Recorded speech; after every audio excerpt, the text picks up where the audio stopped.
அனைவருக்கும் வணக்கம். பிஜிடிஆர்பி வரலாறு யூனிட் 1லிருந்து வினாக்கள் பார்த்துட்டு வரோம். அதை தொடர்ந்து இந்த பகுதியிலும் சில வினாக்கள் பார்க்கலாம்.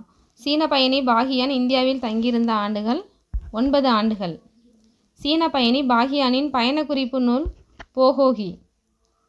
நாலந்தா பல்கலைக்கழகத்தை நிறுவியவர் குமாரகுப்தர். சக்கராதித்யர் என்று அழைக்கப்பட்டவர் குமாரகுப்தர்.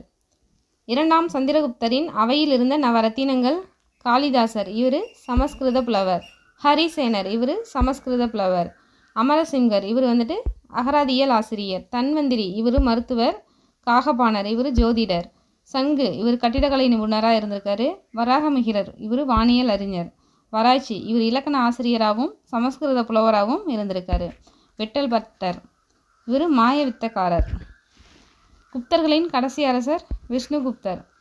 குப்தர்களின் படை நிர்வாகம் பாலகிருதயா காலாட்படையோட தலைவர். மகாபாலகிருதயா குதிரைப்படையோட தலைவர். மகா பிரிதிகாரா அரண்மனை காவலர். கத்தியத பகிதா சமையலறை கண்காணிப்பாளர். துடாகா ஒற்றர்கள். நன்றி.